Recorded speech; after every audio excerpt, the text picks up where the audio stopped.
95, the big station. Jacob is calling his children. Good evening, Dominica, the Caribbean region, and the rest of the world, and welcome back to another episode of Roots Connections on Q, right here on Q95, the big station. Wherever you're joining from, whatever you might be doing at this time, I hope that you're having a great week. This is the program. It is always wonderful to be in your company for our number one program where we feature the change makers in our community, the visionaries among us who are not sitting by the sidelines talking about what we should be doing to foster change in Dominica, but they are on the front line, walking the talk and turning that passion we all have for Dominica into action for the development of our country, our region, and our people around the world.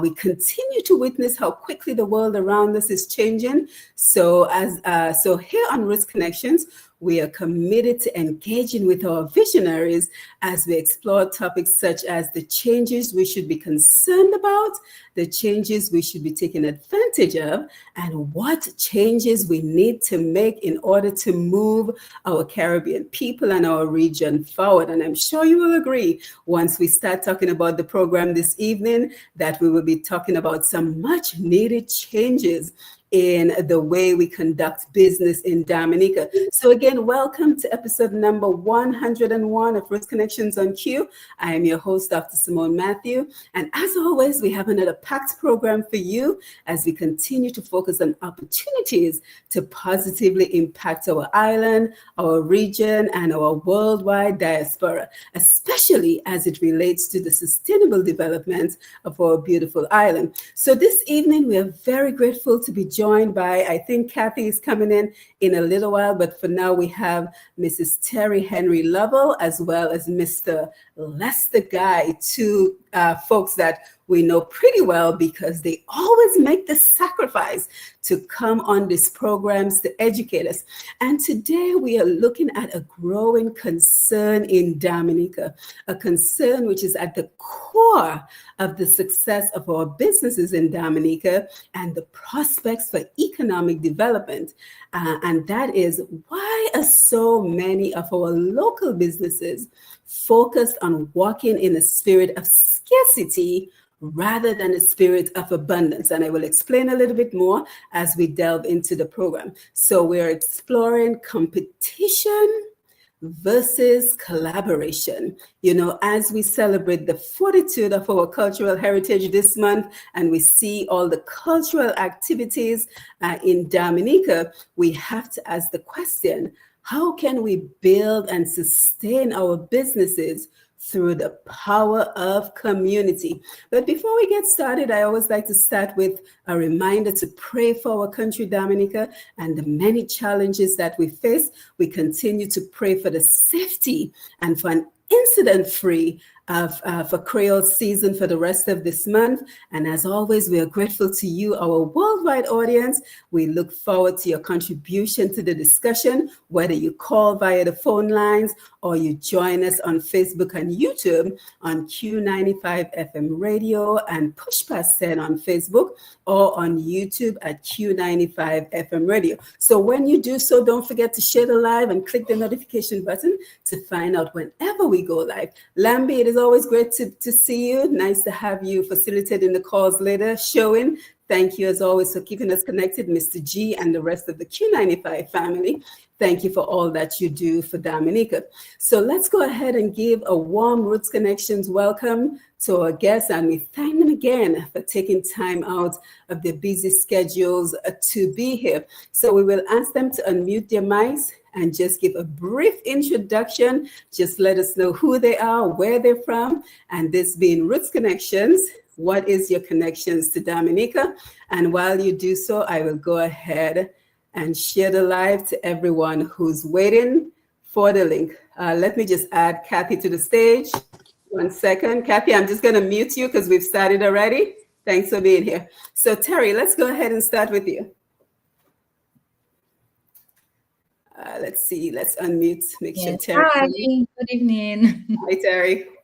Hi, I was just trying to minimize some distractions. Okay, I know you just walked in. Thank you for joining us. Yeah. Yeah. Thank you for having me. Mhm. So, my name is Terry Henry Lovell. I am the CEO of Be Natural.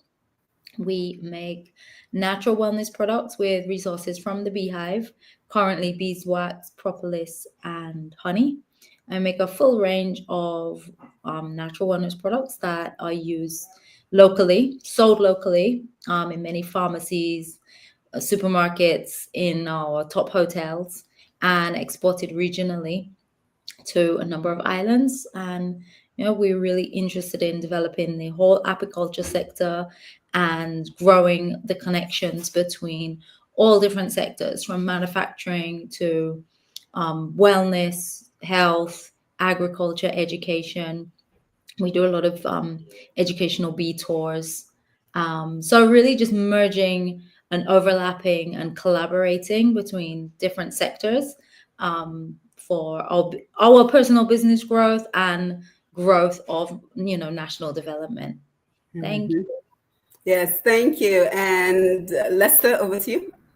Hi guys, good evening. My name is Lester Guy.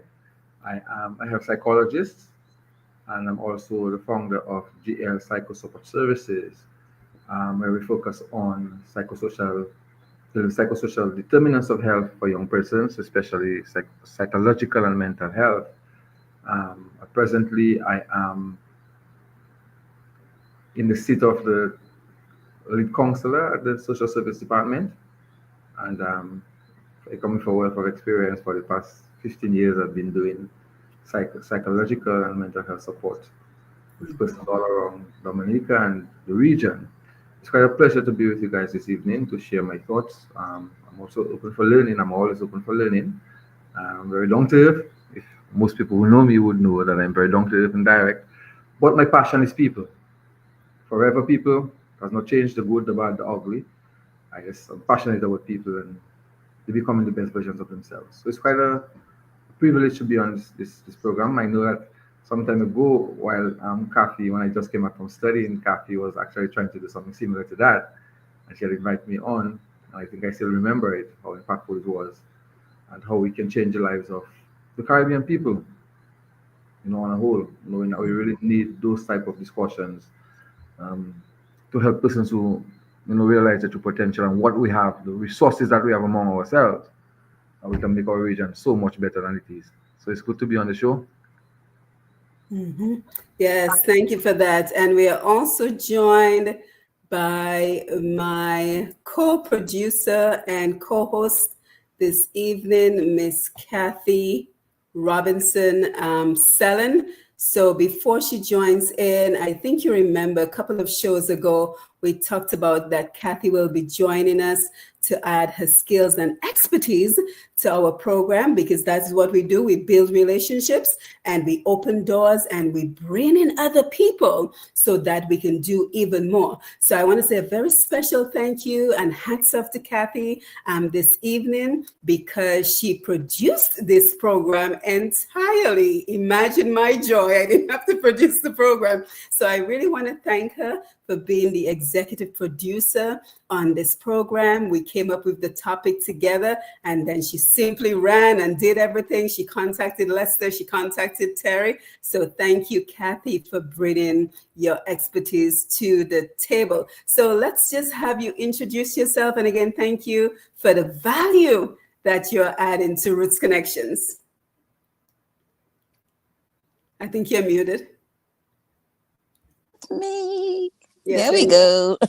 Good evening, Lester. Hi, Terry. Um, well, I'm Kathy, and yeah, advocate for youth. I am a life coach and doing a whole set of stuff in the youth space, but as well as a holistic and well-being practitioner, holistic and well-being coach, family restorative practice as well. And I'm also an educator. I teach, and also a food safety specialist and process specialist. So I take your food safety specialist take everything from the farm to the fork. Notice I pronounced my R, okay? All right. So, um, so yeah, so I do have a couple hats, but they all fit together in terms of wellness and well-being and safety of the person, whether it's through nutrition or what we eat, exterminating a risk throughout a process from supplier line or to getting to your suppliers. And I'm glad that we have Terry in here. Hi, Terry. When I had this thing in my heel, don't ask me to the name. We have two medical experts here. You will tell me the name, I forget. You know, when you have this pain in your heel that you cannot walk, fasciitis or something like that, they call it, right? I use Terry's oil balm.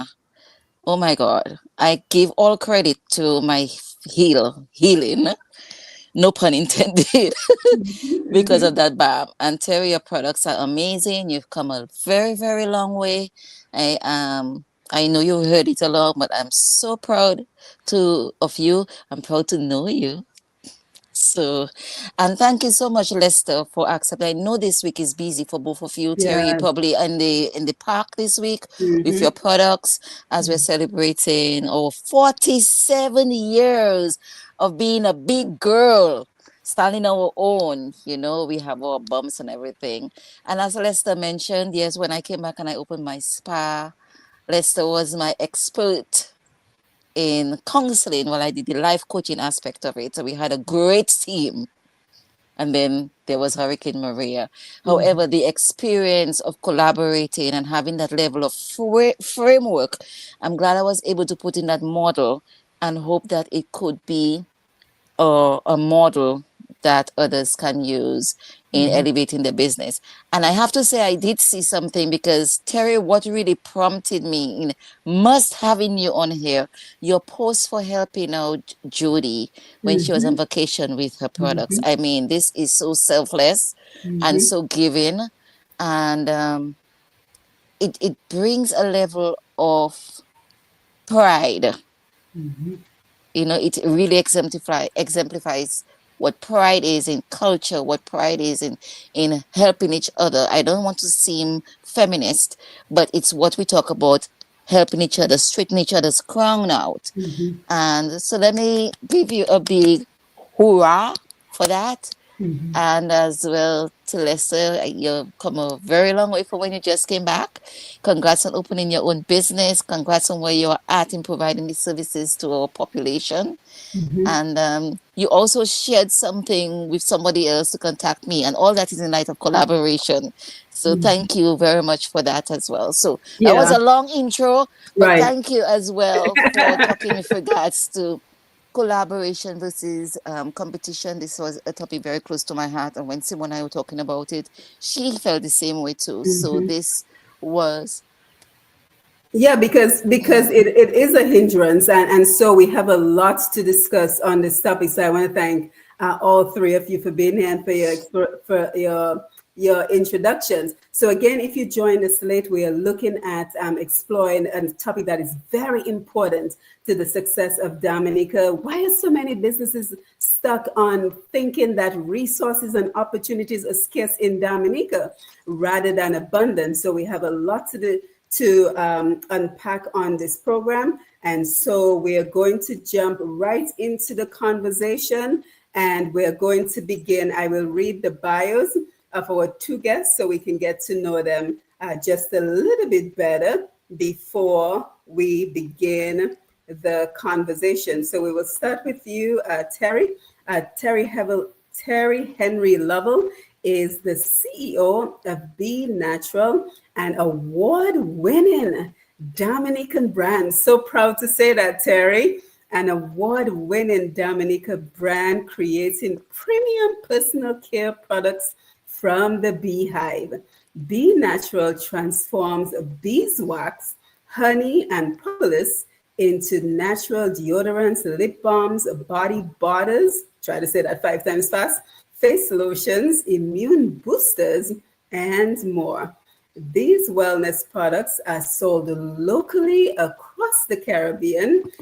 Terry thrives on building strong local and regional linkages, and her work bridges education, apiculture, you're going to have to explain that one to us, agriculture, wellness, manufacturing, and business development. She believes that everyone does better through collaboration, just like in the beehive. I like that part. Lester.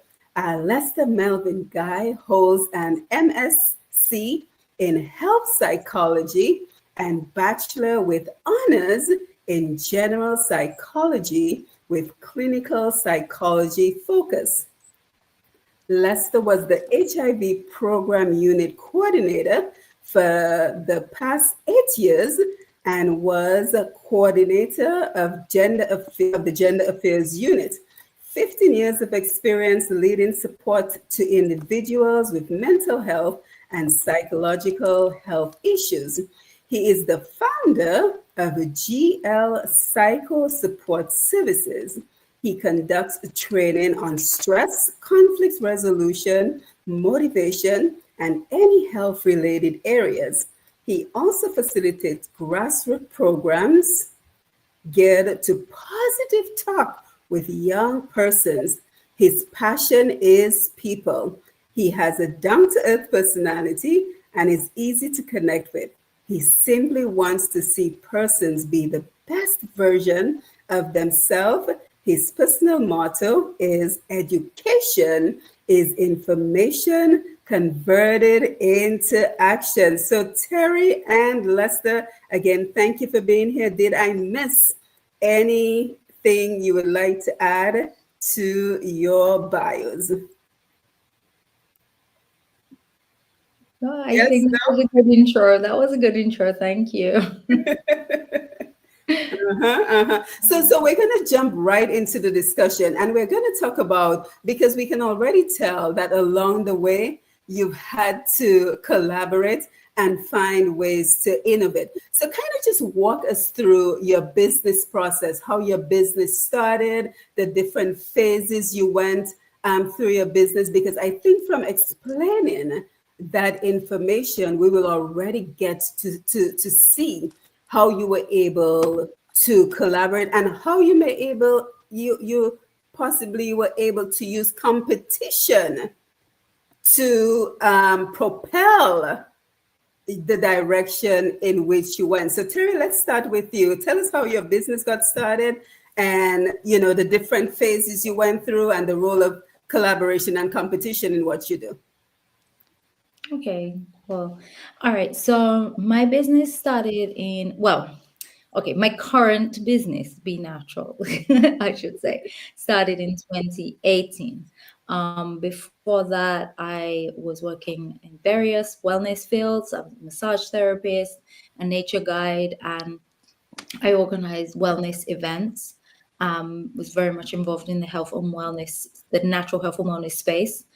And 2017 was the pivotal moment for many of us with Maria, and it changed our life path in many ways. So I really had to make a choice then, and it'd been the seed had been planted already. So Maria just put plenty water on it for it to grow.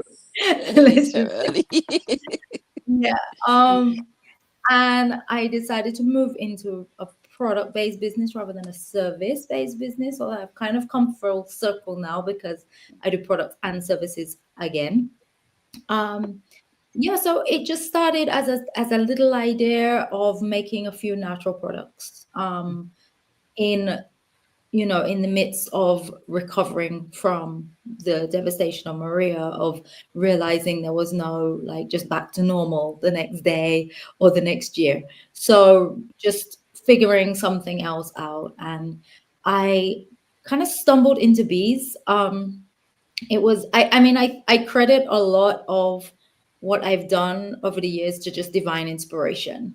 It's just something that comes through me, and I just listen and follow the breadcrumbs. So I don't have to have everything all mapped out. I've never had a huge business plan or, okay, how was this? I just was like, oh, well, I'm kind of interested in bees. So let me get some beeswax and start talking to beekeepers. And I started making natural products with beeswax, and then just got more and more involved into the world of beekeeping, which is apiculture. That's the fancy word for it. Um, and yeah, it just went from there, and really just really putting one foot in front of the other each time, and then when you're at the next destination, you say, okay, you can see a little further, and then you take a few more steps and you see a little further. And the last few years there's been a lot of success, a lot of recognition, a lot of awards, but there's also been a huge amount of sacrifices, late nights, and extreme hard work behind the scenes. I'm not complaining about it. It's all part of the process. But maybe people don't see that. I mean, we've been going since 2018. So that's 7 years now. Just building incrementally. And there's a lot more in store. Yes, thank you for that. Thank you for that. Yeah, so we have a lot to discuss surrounding, again, why so many other people do not think the same way when they think about the opportunities to open up. Kathy already talked about that collaboration and the relationship that you have with Jody. So, we will explore that a little bit more in depth. But Lester, kind of just tell us your thoughts on competition versus collaboration, because that is a mindset, right? So you've been in the field of psychology, kind of to help us to understand your thoughts on competition versus collaboration. Okay, Simon. So it's an interesting conversation, and let me address it that way. I was in a training some time ago. We're doing some, it was system development at the Caribbean level, and then the consultant made a very interesting point that resonated with me for a minute. And he was saying one of the things that we don't teach in the Caribbean is entrepreneurship. We are so focused on the academics or the chemistry, the maths, and the sciences, and so on. And that every time someone who's in a small island comes up with an idea, they start off doing very well, and then so many persons copy that idea. And sometimes the person who spearheaded it from the beginning sometimes falls short because somebody comes with the same idea and they're a little more innovative, so they build on it, which is absolutely, there's nothing wrong with that. But in a community like ours in Dominica, where our population is so small, it's very difficult sometimes for people to embrace the idea of, if I come up with an idea, instead of collaborating with you, I want to keep it to myself because that's how I'm gonna make finances. That's how I'm gonna be successful. And we have to be honest with ourselves when we have discussions like this. I try to be, as I said, as practical as possible. The idea of competition is not anything unique to Caribbean people. It's all over the world. That is it. Once you're talking about business and business entrepreneurship, at any level, competition is going to be there because you want to put the best market, the best product on the market. There's Samsung, there's Apple, there is Nokia, there is Hawaii, or however they pronounce it. So it's a normal thing. The competition is going to be there. But one of the things that I've recognized in the Caribbean, and probably Terry will probably attest to this, and even myself, what I'm offering is something that I'm actually hoping that more people are offering, which is strange enough. As much as for me, it's a service that I think that, okay, if it's lucrative, but we're talking about people's health. So I feel differently about it because it's not a business product. It's a service that is going to enhance my society. So I am not against, I'm not opposed to other persons who are doing it. Good. So let's shift that aside. We have to also look at competition within our cultural setting from a slavery point of view. And it's important that we look at it that way. And even today, I was talking to some young men. I was trying to get them to understand where the concept of being masculine has developed or have evolved for us black men. what it represents. And it can get distorted on the way if we don't have the right guidance. And competition has been part and parcel of who we are because on that slave farm, if I'm the slave who was ripping the most cotton, the master is going to reward me. The same for the house slave. And if we've looked at historical movies on slavery, we realize sometimes the slave who is more up to doing what the master says, even though it's at the cost of his fellow men, will continue doing it because he wants privilege. And we can't uproot that. It's very difficult to uproot it. But let's put that in the parking lot, Kathy, and look at the Caucasian people and how they manage competition. Yeah. We can look at the Indians and how they deal with competition. Let's look at the Chinese and how they deal with competition. Most of us who have lived outside of Dominica and have interacted with Indian people realize 10 of them will stay in one house, and then Yep. all of them are probably thousandaires. I don't want to say millionaires. Yes. You understand? It could be millionaires too, though. So there's a collaborative effort that when everybody gets out of the situation that they are in, everybody is in a lucrative business and they will join forces.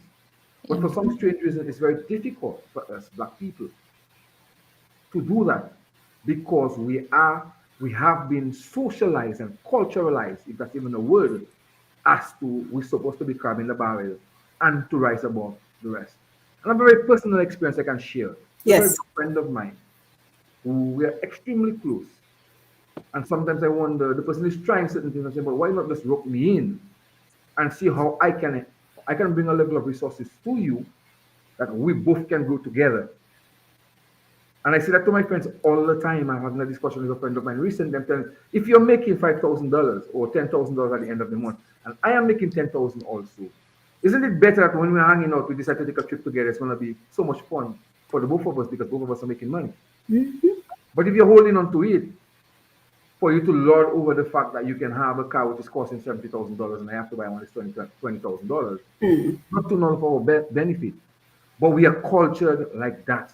And when Kathy make the point about Terry and how she assisted Jody, I find that it's remarkable because you guys are selling similar products.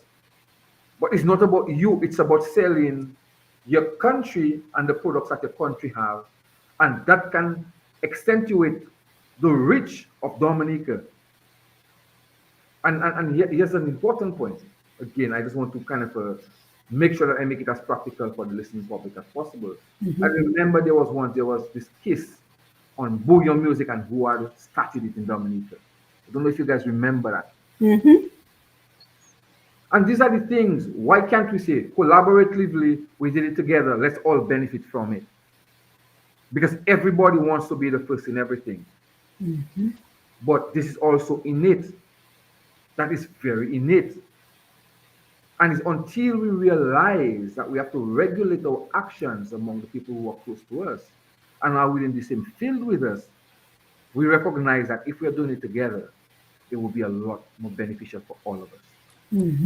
Yeah, that's some powerful statements, Lester, and I want to explore some more what you're talking about. But first, let me ask Terry, because I think it is so important what Lester said in the beginning, which is kind of at the core of what we're talking about.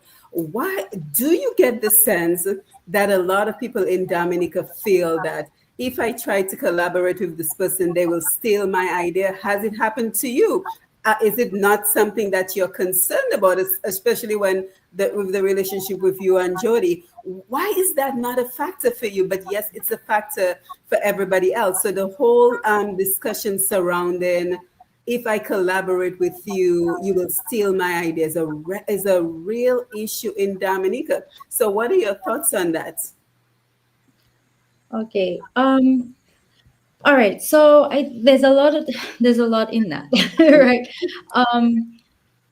The what each of us brings to the table, right, is unique.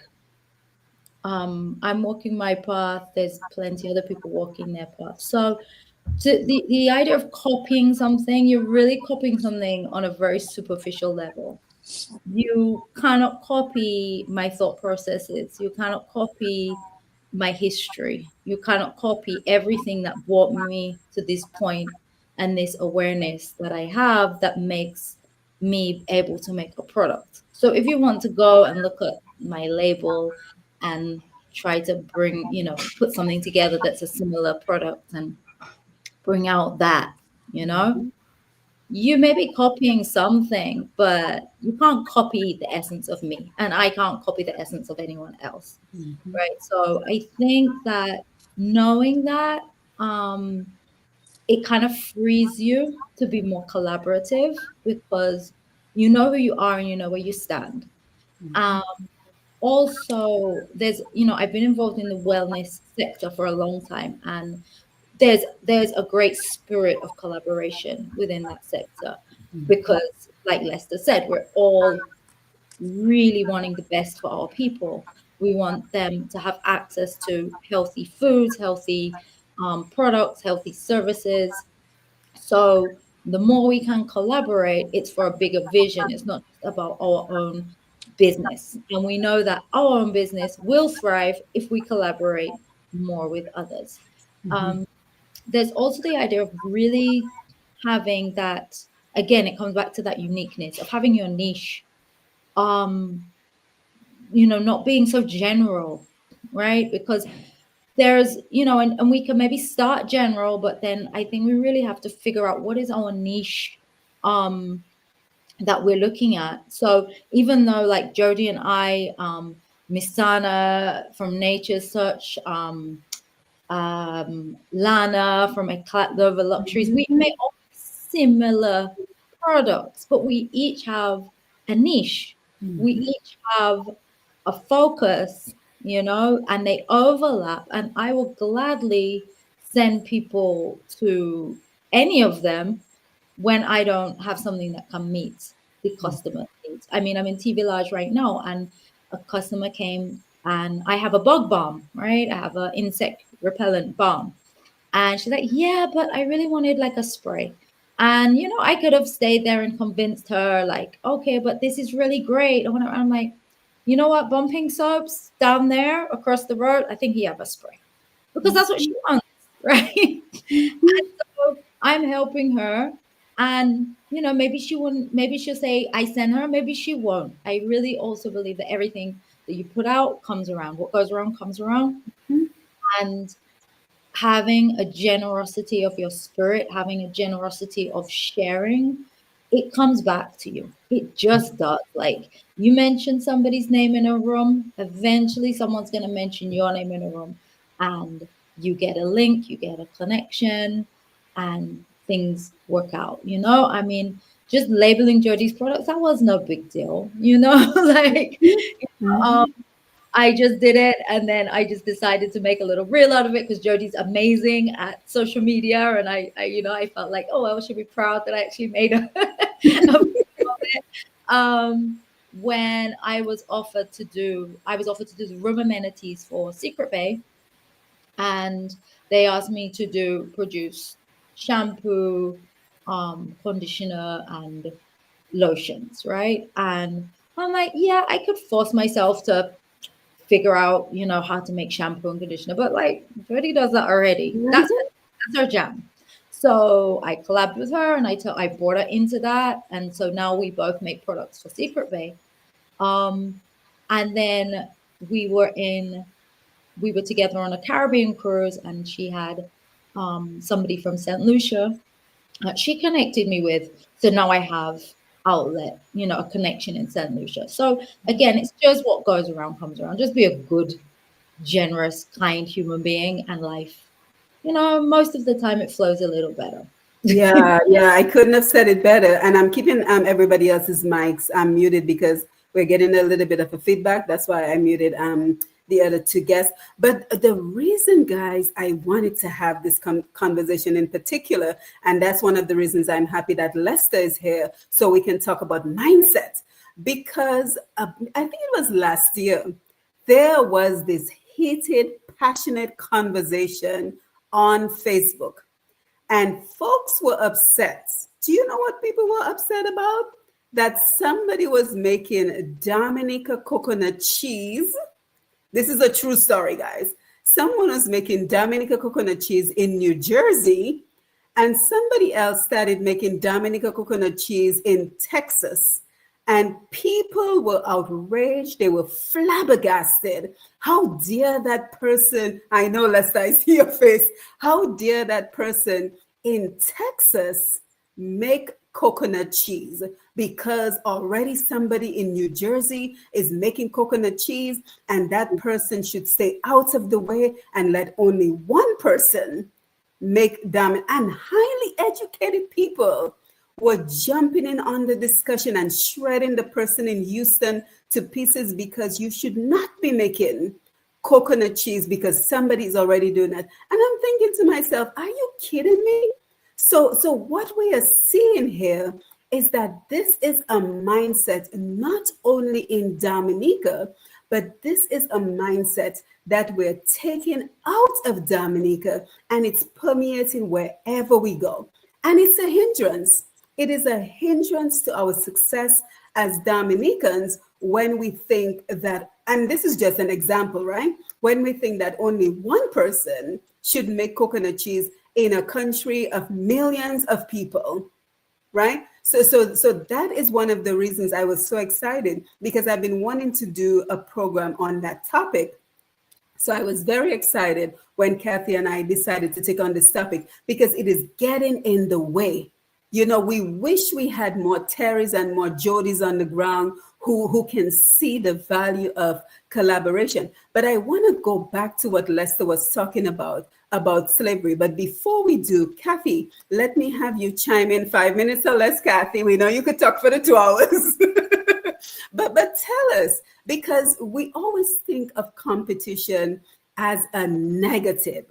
But tell us, what are the benefits of competition? You can unmute. Oh, I can unmute you too. You got it? Okay.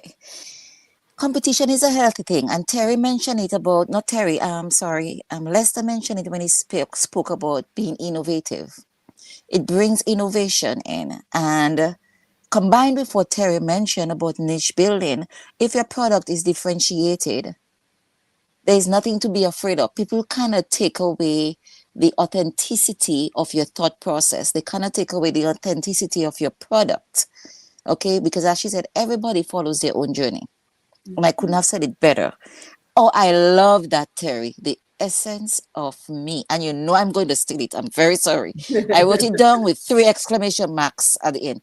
And it is so rightfully so what Lester mentioned when he spoke about conditioning of us in the slavery mentality and the slavery context.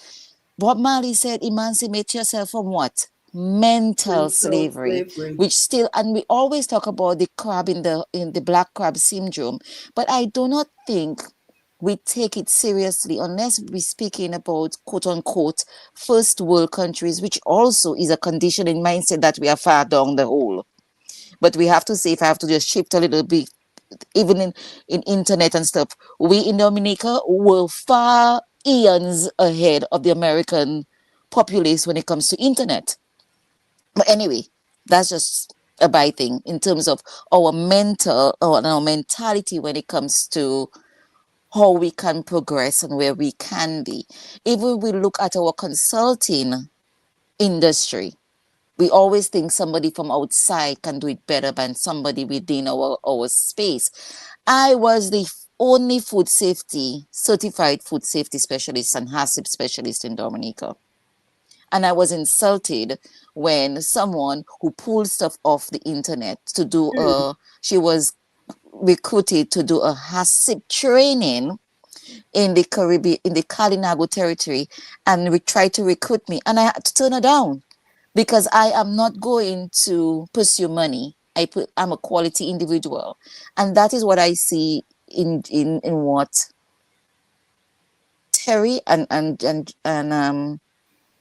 Jody collaborated with. It's not about the money. It's about the quality of your product and what you put out there. So yes, our mentality in terms of being conditioned in slave mentality and standing out.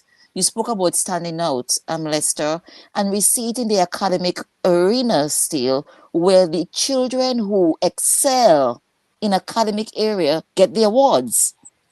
Not all the children, not everybody is academically inclined. And as Lester rightly said, entrepreneurship has to be brought into the academic space. The technical schools, what happened to the technical schools? So other than that being a cultural thing that has been ingrained in us from all those years, the mindset is going to take a lot of time to change. But then we have to be open to change. And if we're not open to changing our mindset, it's already a no-no. You know, but I want to go back to what, because Lester, I had never thought about that before. So I think it is so profound that you brought up the scarcity of resources that goes all the way back to slavery, because we have to really ask ourselves that question: why is it that we see other races being so quick? And guys on our Facebook, I'm seeing the comments, please keep them coming. And also tell us about your challenges. Tell us about, if you started a business and you had it to innovate to remain competitive, or if you have a side hustle and how you changed to remain competitive, because at the end of the day, that is what it boils down to. People, we want to remain competitive so we can make more money. But I had never really thought about it, and I'm so happy Lester brought up that point, that this goes back all the way to slavery. So I want us to kind of chime in on that and just talk about the fact that, this has culturally been handed down probably from generation to generation. But then on the flip side, right, when we look at those who came before us and the way they were able to collaborate, it makes us wonder, because then we look at the cooperatives that were formed as part of our earlier culture. We look at how our neighbors fed each other. I'm a living example of watching my mom feed my neighbors lunch every day, how neighbors would look after the children. When your neighbor had to go to the garden, had to go to town to get groceries or something. So it makes me wonder, right? How is it that on one level we had all this collaboration going on in years of past, but now, so is the whole slavery thing like sneaking in on us now, Lester? Sorry, before Lester answers, can I just chime in a little bit? Yes. Simone, that brings me so much to, as you say about the village. Yes, all of us here, it takes a village to raise a child. But also, based on the question that you're asking, it has a lot also, I see, where we have adopted the individuality concept of Western culture. We have moved from the community mindset to an individual mindset, also bolstered by I do better than you, you do better than me. And I mean, as a teacher too, I've seen it even too in the little ones. Everybody wants to be in the front of the line. It doesn't matter where you are at. We're all going to get to the same destination. But it starts from small. And that is where we have to start changing the mindset and teaching children that competition is healthy. To avoid fatigue and groupthink and stuff like that. There is a level of individuality, of course, you have to maintain, as Terry mentioned, with terms of authenticity and keeping your niche. But there is a time where collaboration enables sustainability so much more than individuality. Yes. Take it away, Lester. Thank you, Lester. So it's amazing, the different facets you can look at this. And let me say this. You remember when there was common entrance examination? Most of us would have experienced. Yep, I did. Now they have just the grade 6 assessment exam in high school because it's universal education, in quotation. But you remember if you didn't pass common entrance, if you didn't get a bursary, you didn't get a scholarship, what it meant in your community, in your setting, in your family.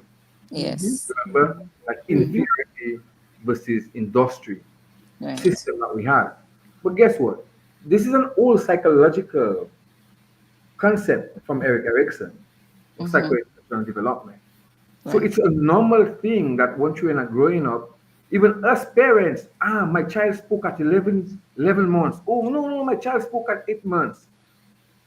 These things are ingrained in the fiber of our society. And it's not something that we can just mind, we can just extract from people because we are human beings. Eve left Adam's side, if we are Bible believing people, so that she can see better, even if she was fooled, if we look at it from a religious point of view. Cain and Abel both made offering to God. And because one was accepted, the other one got angry and killed his brother. So this is an innate human being thing. But let me tell you guys where I think it's important for us to shift that paradigm. And that's why I did mention from the beginning the work that Jody does from a business perspective and what I do from a service perspective is different. Very much so. Mm-hmm. Very, very different. I want to see people become the best version of themselves. And if you have to get psychological help, then it's okay for me. If I know I cannot meet the needs of a young woman who's depressed or had postpartum depression, and I know one of my female counselors can do that, I want that for her. But Exactly. then let's look at it from a different perspective now.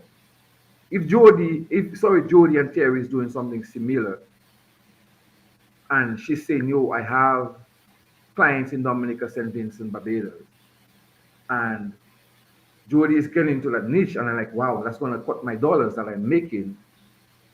Then people react to it differently, Right. and that's the thing. We have to be very practical about how we look at it from a competitive point of view. But it's only when we have done a bit of self-evaluation, like Terry did, and realize, yo, if me and Jody are working hand in hand with something that we know is significant, is a good product, why can we both benefit? Now, there's another point that you made, Kathy.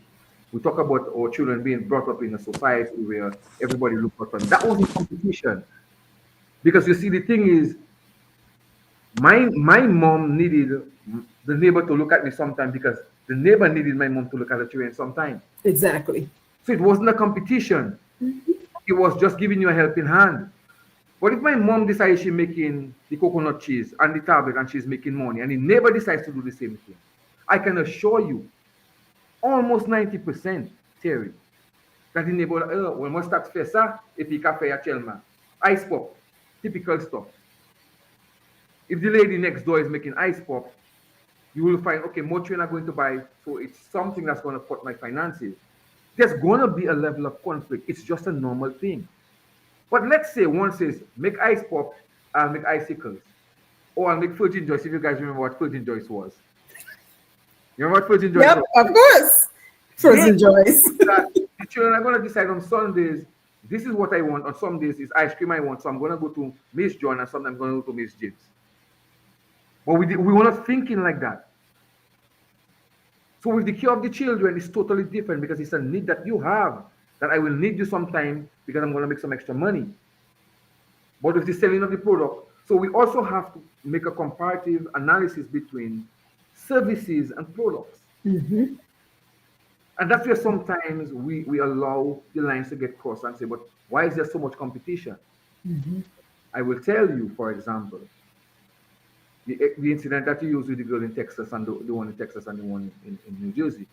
In America, have millions of people. Thank you. It's not going to affect your sales.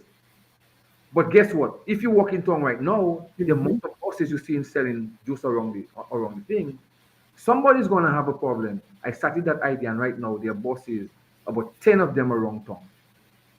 You're taking from me, and it might be my livelihood. So I am going to react to you. But when we make self-evaluation, Terry, is when we realize, yo, yes, I have to eat, but somebody else has to eat also. So why not come together and make a corporation? Right. And you decide you have 4 corners, I have 4 corners. Right. And I encourage that a lot. Recently, we did some training with the Kalinago women and some women farmers, and we're saying, why not cooperate together? So if you're making 10 pounds and Jody is making 10 pounds and Kathy is making 10 pounds, and Richard asks for 40 pounds, we can give them 40 pounds. But me alone cannot produce the 30 pounds. You understand what I'm saying? So we all are going to benefit. And it's about evaluating where we are, evaluating the circumstances surrounding us, and being able to realize, yo, it's to our benefit if we are collaborative. It's to our benefit if we are cooperative. You understand? But a lot of times, sometimes people get so caught up in, how will you say, the rat race, and they want to be the one who buys who builds the biggest house and buy the fanciest car, because on television, that is what they're seeing, to let the world know that this is my status, this is me.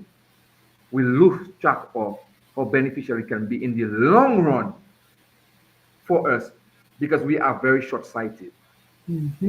That's the problem with us in the Caribbean. We are short-sighted. We want the quick buck.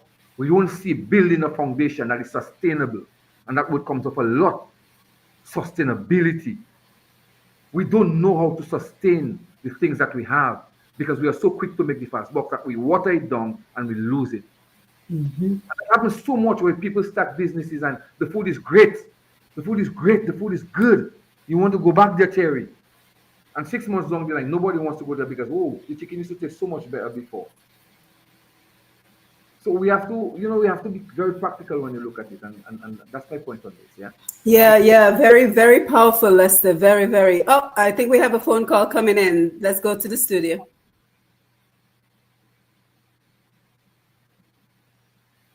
Good evening. Thanks for joining us. Go ahead with your call. Good night, Lambert. Good night. And good night to Miss Matthew and the guests. Good evening. Terry and the guests and the other people manufacturing. Matthew, good night, Miss Simon. Good evening. Okay.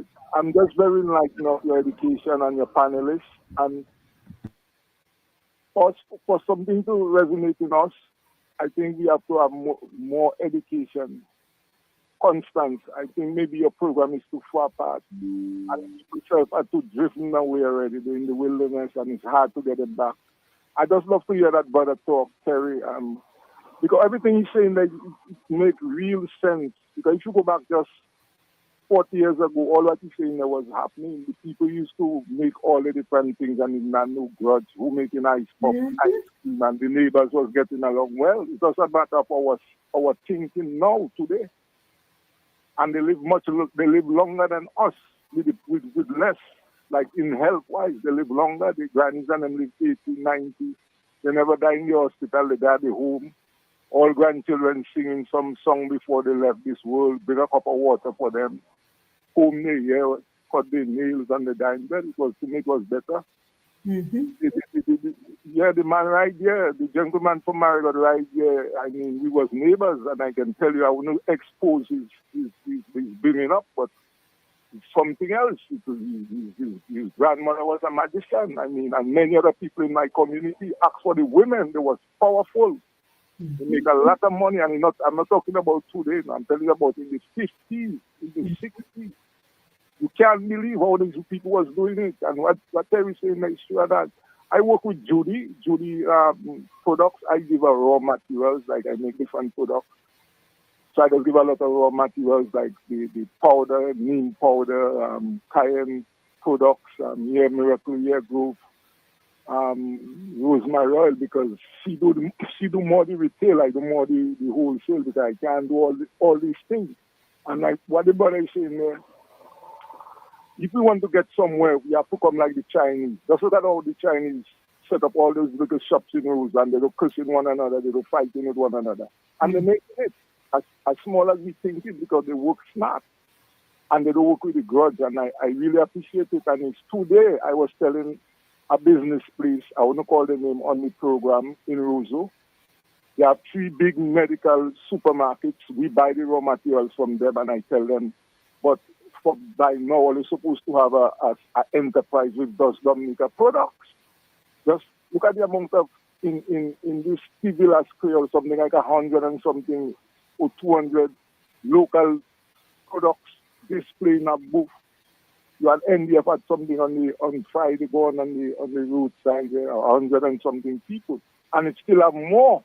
So you can imagine if we had a big supermarket, a big spot somewhere at the bayfront, and we had good marketing people like you, Matthew, out in the States. You had a boutique up there, and we had a good trading. Since this man come in America, there you see cutting down on all the trading in Grenada. Grenada was exporting fish and the spices and the oil. And I was telling them today, but look at, I know when the businessman starts, he starts from zero without nothing. I don't grudge him, but we build him, and then today we have to still come and buy all the raw materials from them, the bottles, the oil. And sometimes just because you might have a difference with the person that doing the ordering, I wouldn't get into all the details. Yet the same thing Terry saying that they want to hold a little grudge, and then you have to come and buy all the raw material, and I tell them it's unfair. We have to support our own. Look at the amount of products we have just wasted. Lemongrass, you know how expensive lemongrass oil is? Something that's good for cancer, skin, your melanin, and we just have them things wasting partially. And I tell them that today we're not getting nowhere. The European Union give us a training some years back. I think Mr. William, the former president, he did that training with us. It was the whole European Union that sent down something like 40 million to train us. But we had to have cooperative, and that is where Perry's saying. Why we didn't get the money?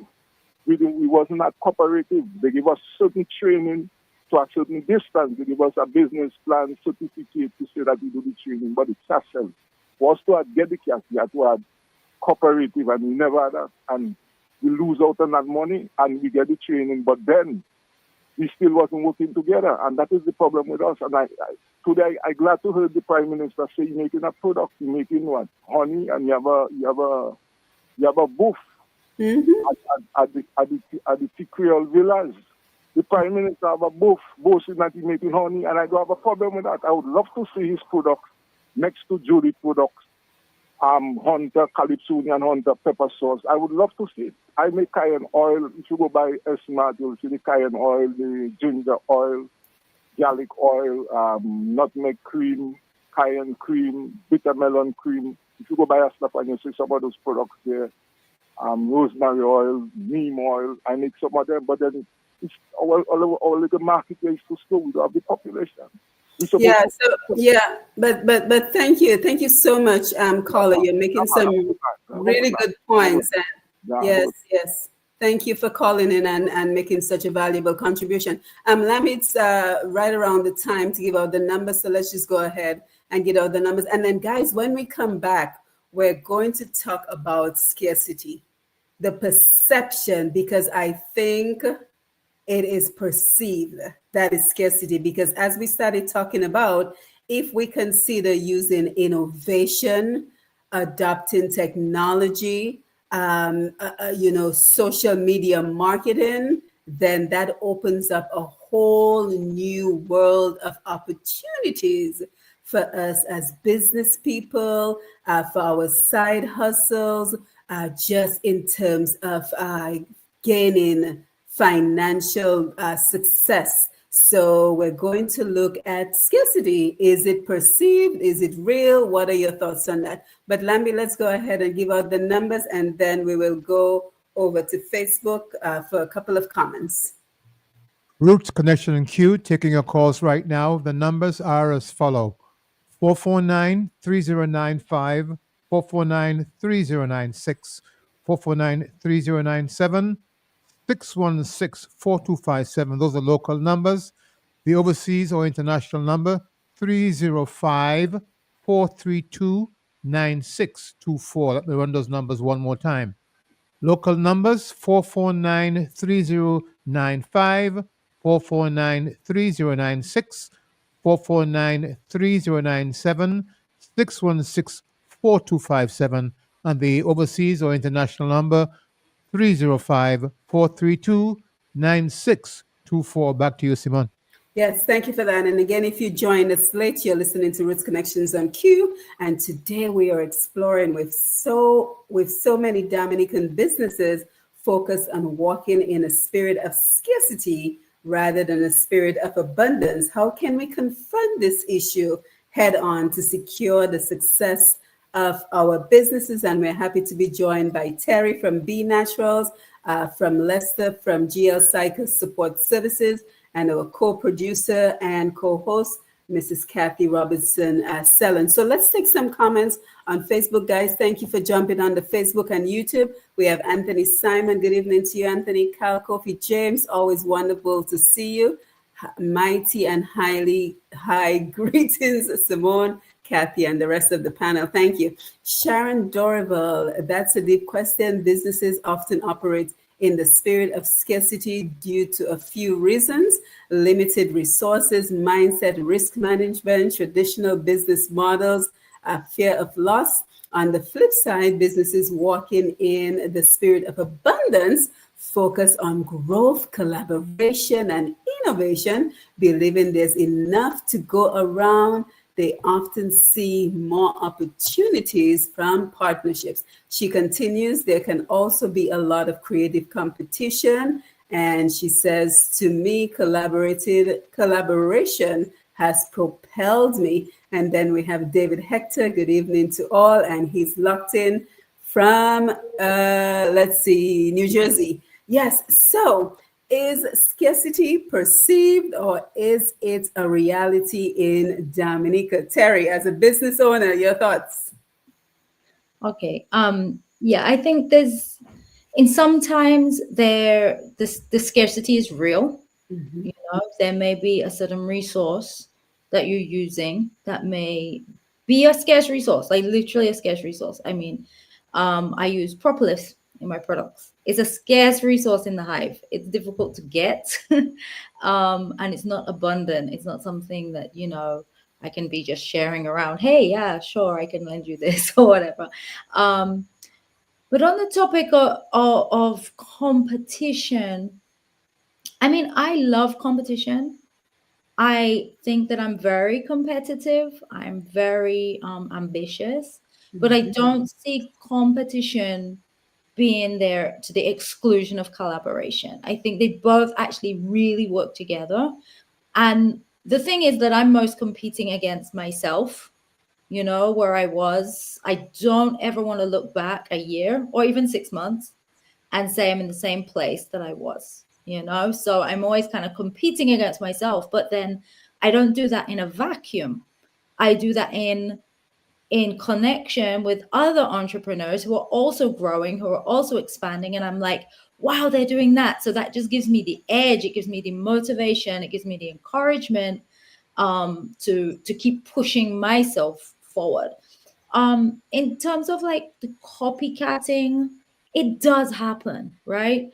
There's a lot of people doing the same products, and I think that's a lack of innovation. Right now, there seems to be like 100 people doing cocoa sticks, and there really isn't enough cocoa to go around. Everybody that's making cocoa sticks is complaining that there's not enough cocoa beans to supply the demand. So maybe you all need to pivot and not do everybody making cocoa sticks, I think it comes down to being innovative and doing something unique, maybe doing cocoa flavored something else, or something else completely different, right? Exactly. If there is a scarcity of a particular resource, right? So in my case, like propolis, beeswax, those things are not hugely abundant.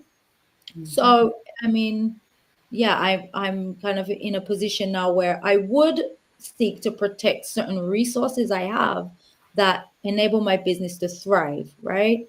Let's not be too overly idealistic, right? Business is about growth. I have employees. I need to make sure I meet their salaries at the end of the month. And, we need to be responsible business owners, and we can't just throw away every idea and thing. And there is a certain protectiveness, but there's also the collaboration. It's really not either or. And it's really being fluid and knowing when to give, when to receive, when to move forward by yourself, when to bring the group with you, and those kind of things. And yeah, I think it really just depends on the business you're in. For me, it's when I see somebody like copycatting, it just is disappointing. You know, it's annoying and then it's disappointing because I'm like, there's a gazillion things out there that you can do, you know.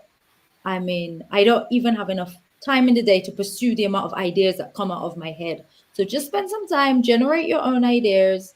And even if you're doing a product that's very similar to mine, you know, like obviously not all of us are going to be unicorns, right? Not all of us are going to be so uniquely different that, like in the matter of, you know, coconut cheese, for instance, or whatever, you know, we might be making even a similar product or the same product, but don't go and copy the person's marketing. You know, don't go and make the same social media thing. Don't go and just like copy and paste the Instagram and put it into yours. Like that's plagiarism. That's not cool. You know, the product can be very similar, but don't copy in, you know, intellectual property. So there's like, you know, there's certain times where you have to have boundaries, and there's certain times you have to be super open and super ready for collaboration. And sometimes, like I said, even today, you might miss out on a sale, right? Like I miss out on a sale because I didn't push my one product because I want the best for that person. The person want the spray, I have a bomb. Go and get your spray, you know? Maybe if it was somebody with a very similar product, I would sell my product, you know, because I know the value of my product. So again, it's, you know, I think it's the it's not about either or. It's competition and collaboration. It's Yeah, protective and open, you know, yeah. and sometimes those fluidities can be difficult to navigate and, you know, move forward with. So. Yeah, definitely. Can Hold I? on, Kathy. I'm coming to you in a minute. Okay. But Lester, let me ask you this, because we're talking about scarcity, but we're also talking about the importance of pivoting, right? So I just read your bio, and you went from HIV unit coordinator, coordinator for gender affairs, but you also pivoted and started your new business, right? So that is something we need to consider as well, because for me, the way I see it is, I don't own anything, right? I'm like Terry. I have a million, and like Kathy, I have a million ideas flowing through my brain all day long about different business opportunities. So I think it is incumbent on us that if, for example, we see the cocoa stick space becoming crowded, well, how can we pivot? How can we innovate? How can we do something slightly different to give us a competitive edge? And for me, of course, during COVID, everyone pivoted to social media, right? So I got into social media, learned everything, because I'm a student by nature. I like to learn. I learned everything about social media, and then eventually started a social media marketing business, because that's what you do. You learn, and then, you know, you create a business out of what you learn. And then I realized the space was becoming very crowded, because everybody was calling themselves a social media manager. And I thought to myself, well, am I going to go and blast people on Facebook? Oh, you stole my idea. I started social media marketing. And then this other person going to be like, well, I started before you. I'm like, I'm not going to do this back and forth. So being interested in health and wellness as well, I said, well, this is the opportunity now for me to pivot and focus more on my work on health and wellness in our community. And so I set social media marketing to the side. I still have the skills if anybody wants the opportunity.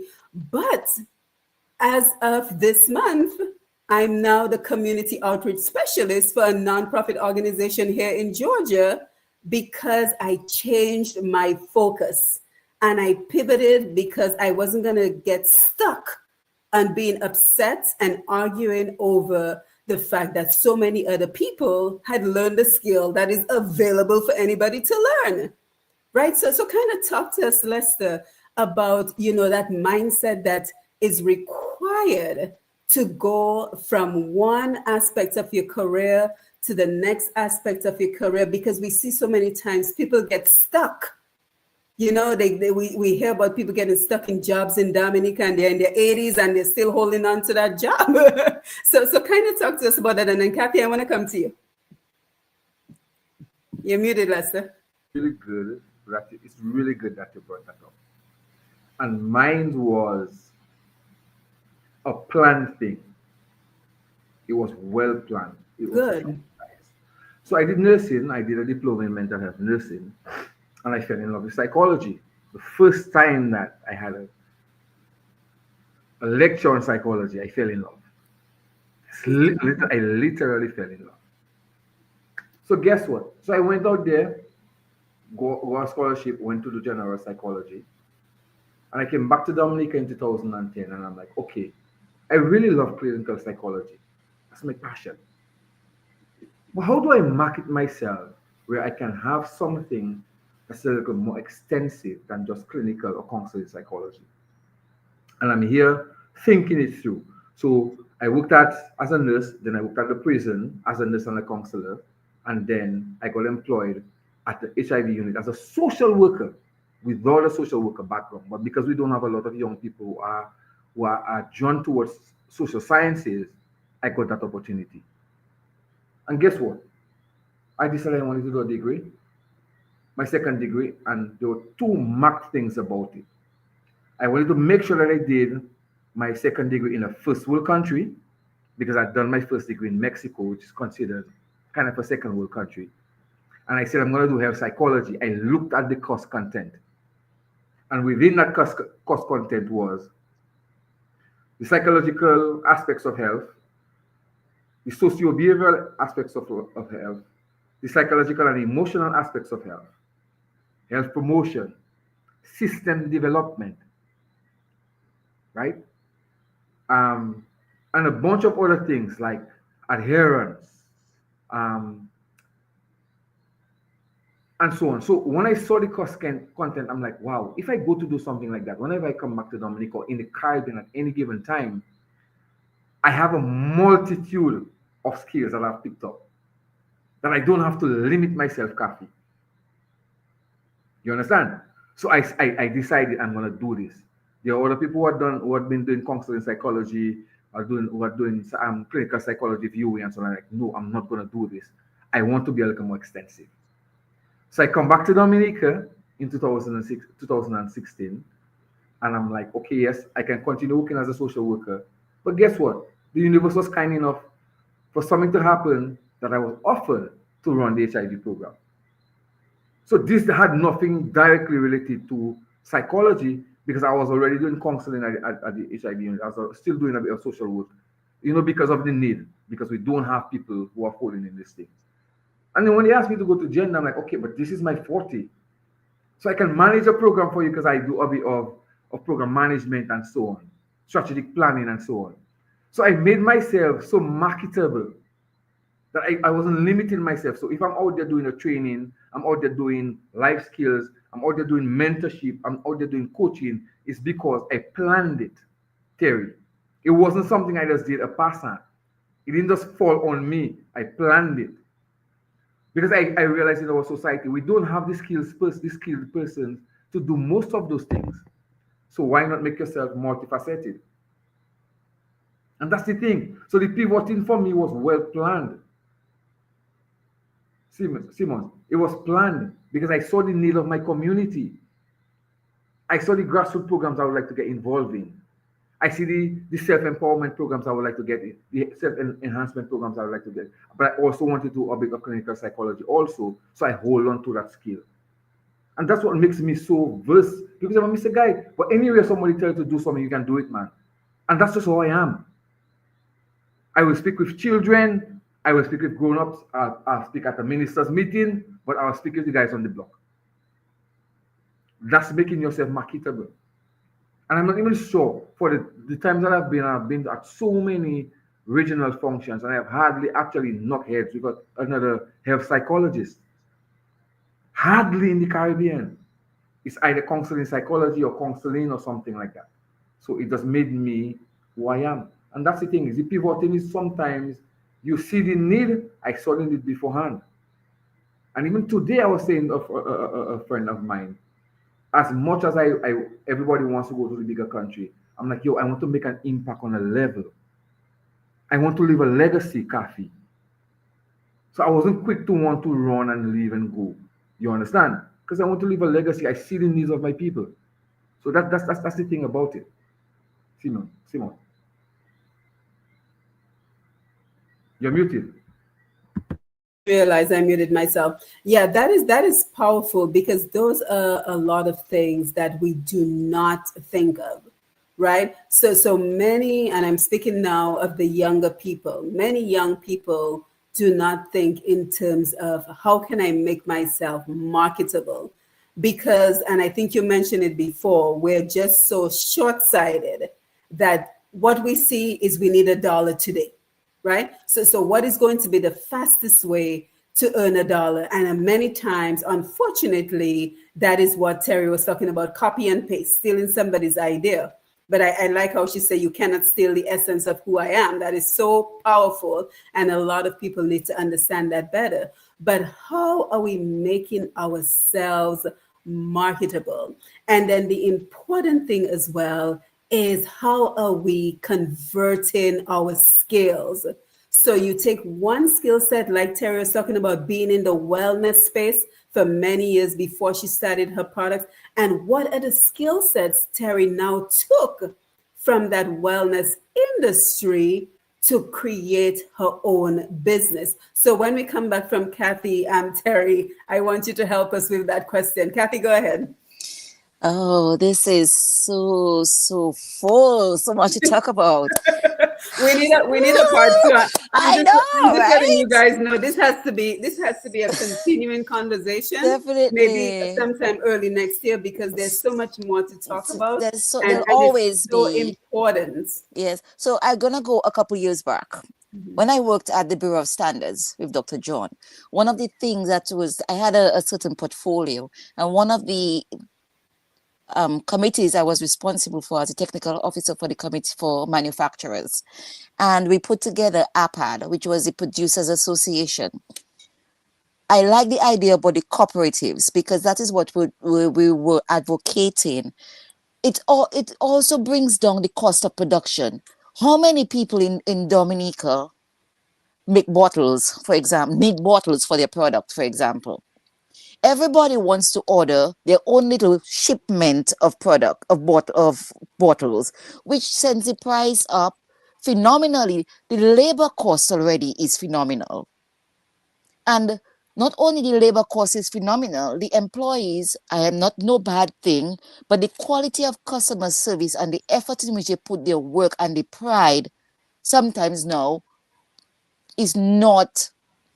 There's no parallelism between what their output and what you have to pay them. So here goes your cost of production again.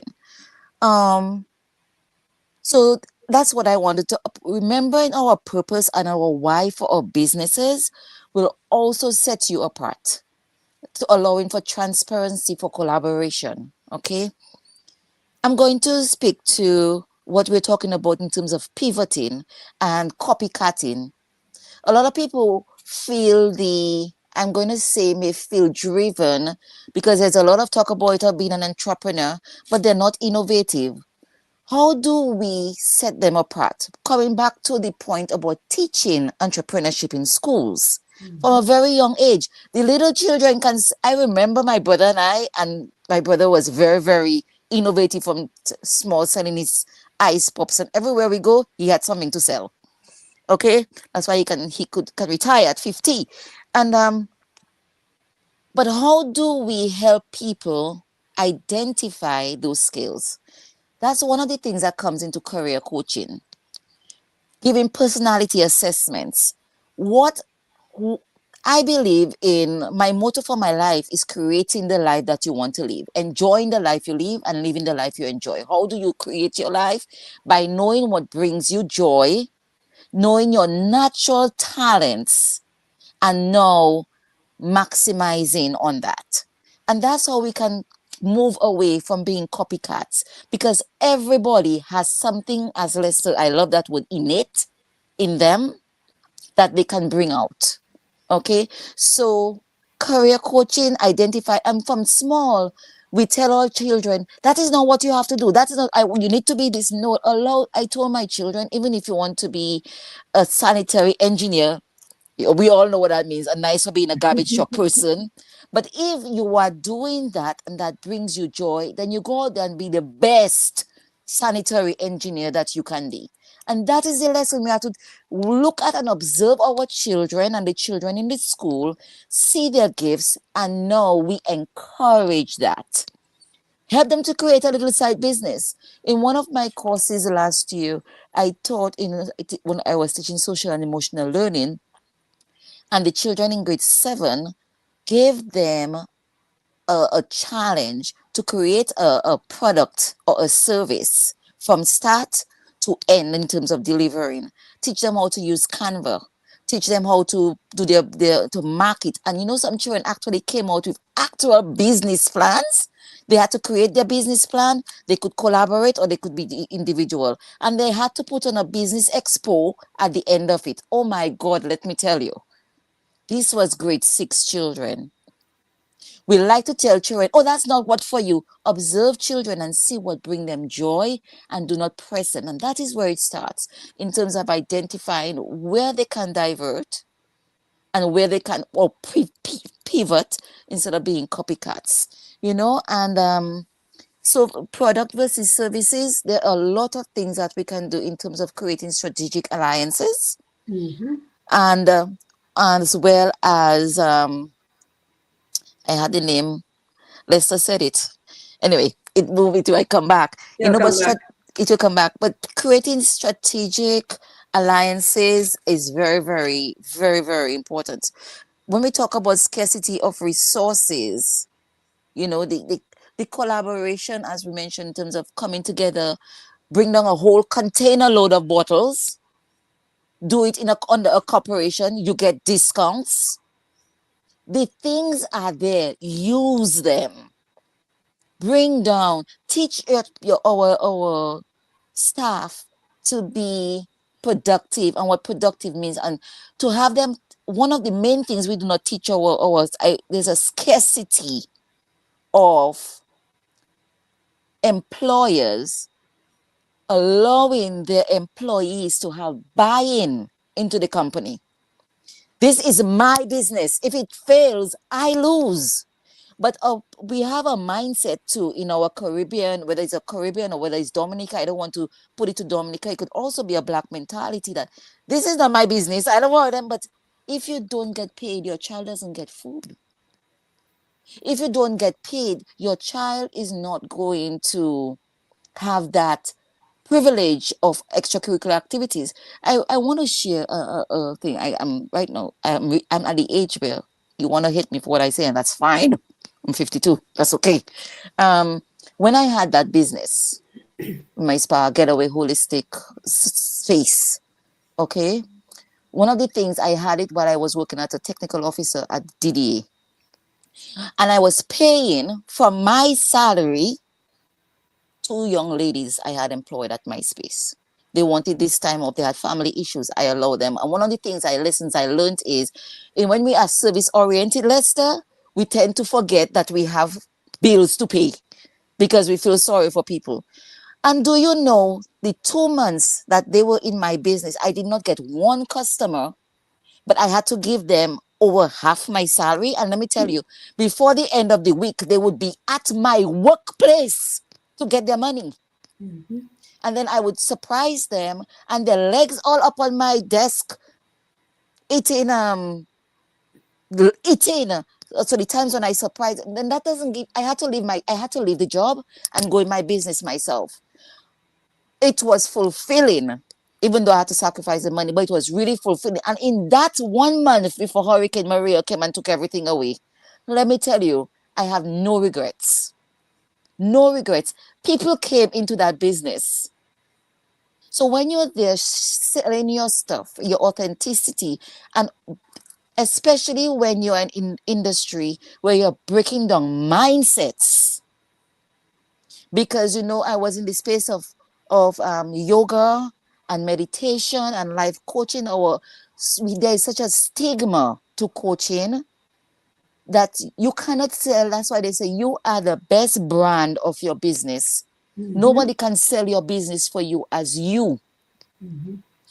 So that is what we have to share with persons, that it doesn't matter if you're collaborating. Transparency, communication, and come with your own authentic self in your authentic space allows you to develop those strategic alliances. That one of the people that was with us, she now has her own space on Cork Street, following almost the model, and she was doing her own massages and her Reiki and everything else, D'Africa.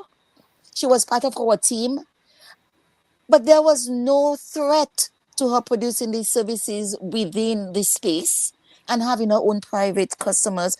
That was part of it. She bring her customers to the space. We had legal agreements. So there were boundaries, okay? So you set up your boundaries. Everybody know their space. Everybody knows how we're going, what is the agreement on.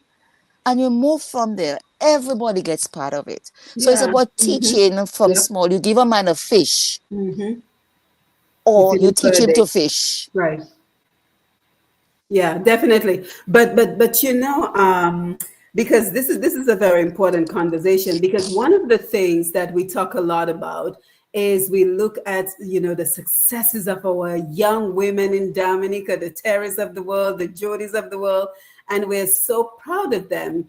And then we think, oh, our young men are lagging behind, because when you see the different seminars, the different awards, the people who are putting themselves forward and have created the structure and the business plans and the bank accounts for these opportunities are our young women. And we have to give our young women credit, because they are stepping up to the forefront. But I made a very important observation today. And well, not just today, from Monday to today, because I have been glued, of course, to TV/Creole. Luckily, I have YouTube on my TV, so I have been glued. And you know what I am noticing? Just about every band, every musician, every DJ is a young man. So I think what that ought to say to us, and Terry, I want to come to you for that.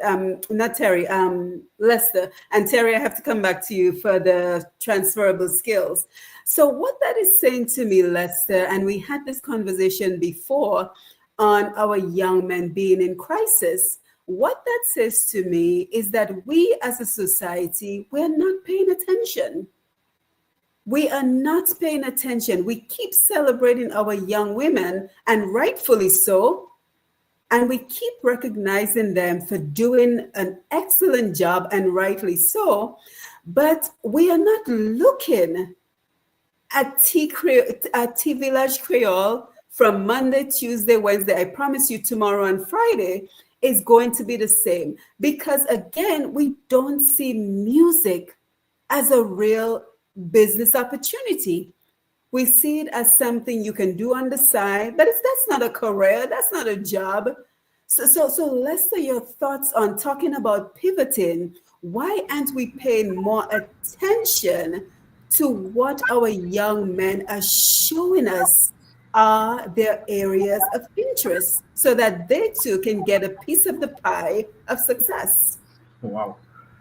That's an interesting question that you're asking. And I'm breaking my Our brain. young men are being left behind.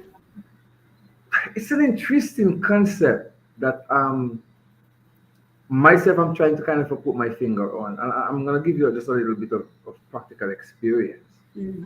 I've had a few young men and women coming for psychosocial support and counseling and so on.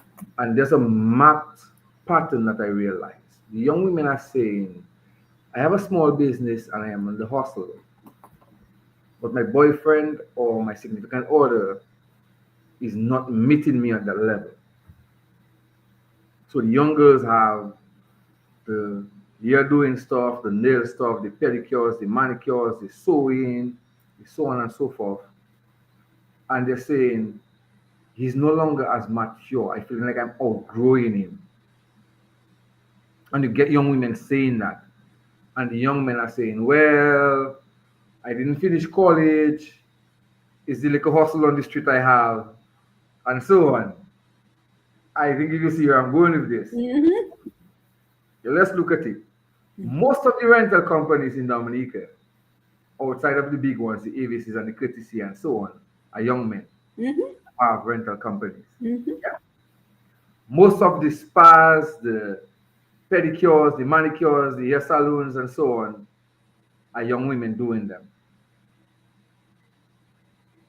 The music that you're talking about is young men, because we do have to appreciate that the culture of entertainment has also pushed young men to not really seek sus like tangible thing, but more where I make a little track, I do a bouillon, I do a thing, people like it, and the song catches on, and everybody's in it, and I go to St. Martin and the United States and whatever, and do stuff. And then you ask yourself, the monies that they're making, where are they investing that money? And that's another thing I find we are lacking in. Where young men are making finances, young women want to have business, but they're not collaborating. So LG Music is making music, and I'm going all in Canada and Europe and so on. I said, let me invest in a young woman who's trying a business, and we can have a business together, and both of us can go together. Because music is what most young men are focusing on. Either music and, forgive me if I'm saying it, the other hustle. And we know what the other hustle is. Yeah, it's facts. It's facts. We're speaking facts. Yeah. Because it's not a commitment of 8 to 4. It's I will make a couple of grand and I can hang around and see what happens next. The young women now are more, I have to work from 6 in the morning to 11 at night. And you wonder, where's the disconnect? Yeah, mindset. Right. And that's the thing. The young women have seen the niche because everybody are aesthetically inclined right now. The makeup, the stuff, the whatever, the whatever. The young man is like, well, if I make a little track fast, I'll make a money. How do we synergize that word? And every time I use that word, Kathy, I remember you. And the word, as you say that, what I was looking for is joint ventures. And as you said it, it came. And that is collaboration. Collaboration. Yes. So as you're saying that, Lester, those that have the taxis, why they don't do an Uber, something like that? Organize with the hairdressers to pick up and to bring the clients home or wherever they have to go to. And I'm happy that both of you are saying this because I just discovered this taxi company in Dominica because Lester is correct. A lot of the young men are just using their cars and running taxis. So when you call them, they're never available because it's just one car. So we finally found a real company. So from the time I heard about the company and how organized they were, I made a very sexist comment. I said, let me guess, it's run by a woman. Oh my God. And it was true, unfortunately. It was true. But she is hiring a lot of young men.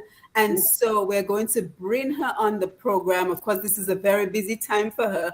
But towards the end of the year, because we all have a role to play in this. But I want to give Terry an opportunity to chime in. We've talked a lot about everything, Terry. So feel free to share whatever's on your mind at this point. Well, I'll just say actually in the terms of collaboration and the male-female, I mean, my biggest collaboration is with my husband. Oh, and I need to bring that group on the program as well, the honey collaborative, yeah. Yeah, so yeah, my biggest collaborator is my husband, and that I think we both propelled each other's businesses forward from the time we met. We both were in B businesses before we met. Actually, we met through B's, and just our collaboration has enhanced both of our businesses, and there's no competition. I mean, because it's easy not to be in competition with your husband or wife. So it's a team effort, but it has definitely enhanced both of our businesses. And but I see the difference in the dynamic as well. He's much happier behind the scenes. He's much happier just doing, like, whereas I'll be like out there and making sure we have the social media done and the Facebook and the posters and stuff. And he's very happy to take, the behind the scenes and the, out in the bee yard, and he doesn't feel the need to be posting. So sometimes I think there are a lot of men doing some really good, serious businesses.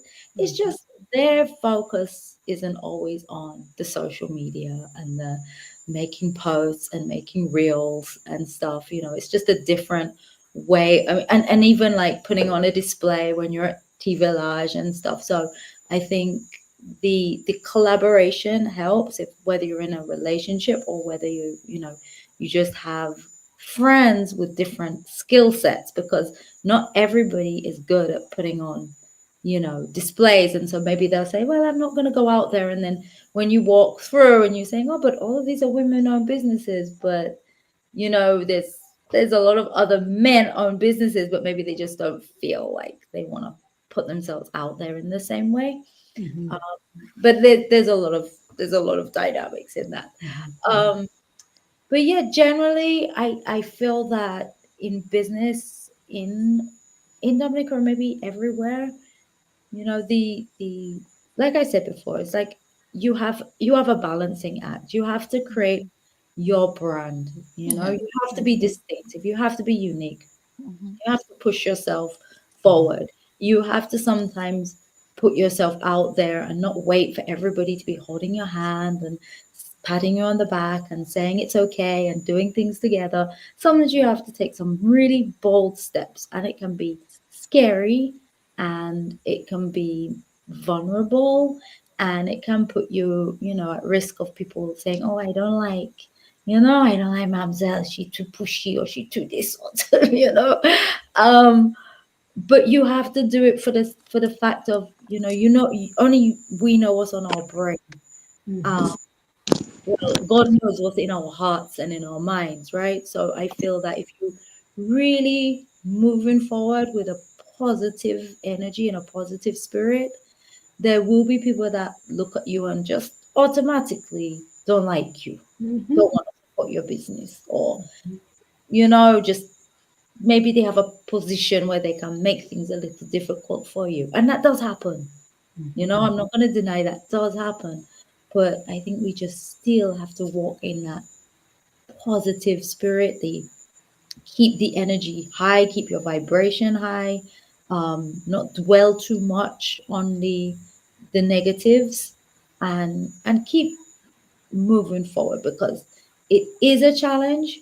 There's a lot of challenges, but at the end of the day, we creating, well, for me and for our business, myself and my husband, it's about creating a legacy. It's about contributing to national development. It's about bringing a sense of innovation. It's about showing what's possible. We want young people to see us and see where we came from and where we got to, and know that they can do that too. Where you start from, you work hard and you can do it too. And I'm not going to gloss over the fact that it's difficult and it's challenging and all of those things, because that again helps younger entrepreneurs understand that when times get tough, that's the time you have to keep pushing forward. It's not the time to give up. It's not your sign to give up, that everything's not going your way. And, that's the sign that push yourself harder, push yourself forward, and just keep going. Like I always say, just keep going. Consistency and persistence are much more impactful than just a quick one-time hit. The consistency, and the persistence, and that eventually people understand that you're authentic. You're not just here trying to make a quick money. You're here for the long haul. You're really here for the whole journey. No matter. Right. Thank you, Terry. And I truly hope we can have a second part to this program sometime maybe early next year, because I'm kind of booked for the rest of the year. Because we have to also talk about topics like women in competition, right? Because there's the stigma that women don't work well together. And so we have a lot more to unpack on this. But I also want to make sure that we're having a very candid conversation where we're looking at all aspects of this. And yes, we are not denying the fact that the government has a role to play in creating an enabling environment. So I don't want anybody who's listening to the program or watching the program to say that, well, you're missing an obvious point. What is the role of the government in all of this? Yes, by all means, the government has an incredibly important role to play in ensuring that we have that enabling environment for businesses to thrive. But in the absence of that, where we cannot sit and wait for the government to create these opportunities, we have to take the reins ourselves and move our people forward and create those economic opportunity. So we also have to touch on the role of culture, right? So, I'm making notes for the next program because the time is speeding along, and I don't want us to leave without talking about, what is the way forward? Yes. Right? What are your recommendations in terms, and I like how Terry put it, that it is not one or the other, is a marriage of the both, right? Definitely. It's a marriage where and she's literally in a marriage where she, being competitive herself, I'm sure on some level she competes with her husband, but she also collaborates. She said, no, I don't collaboration, only collaboration on that one.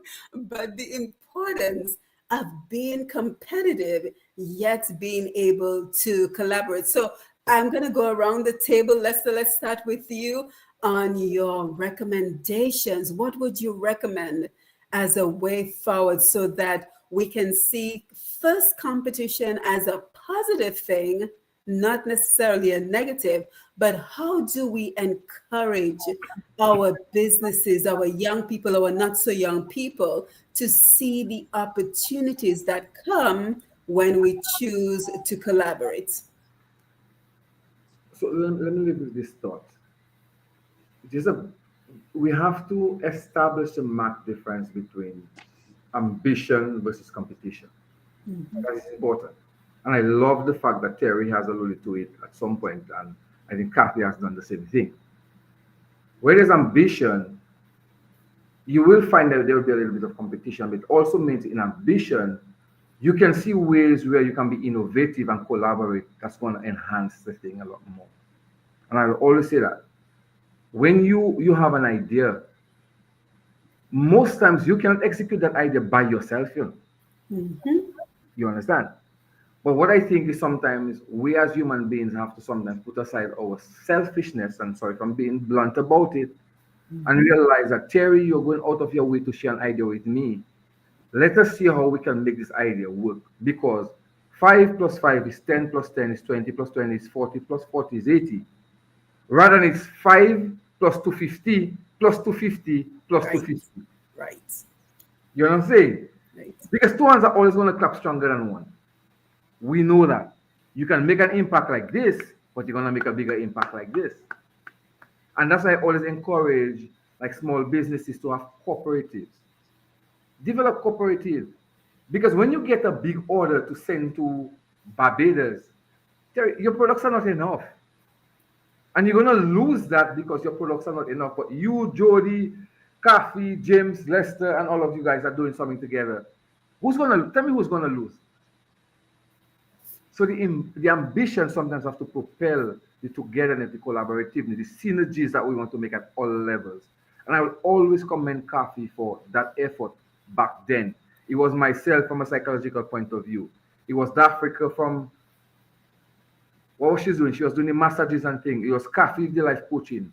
When somebody comes and they get that holistic thing, and they're going to be a lot more satisfied than if they only came to me, and then I have to send them to Timbuktu for massaging, and somebody have to send them to Timbuktu for something else. So we have to look at it that way, and I think is until we start having more conversations like this, in addition to when these international organizations are telling us We have stuff that we want you guys to do. Don't do it on your own. Do it together. You understand? It works a lot better for all of us. I can live with that thought.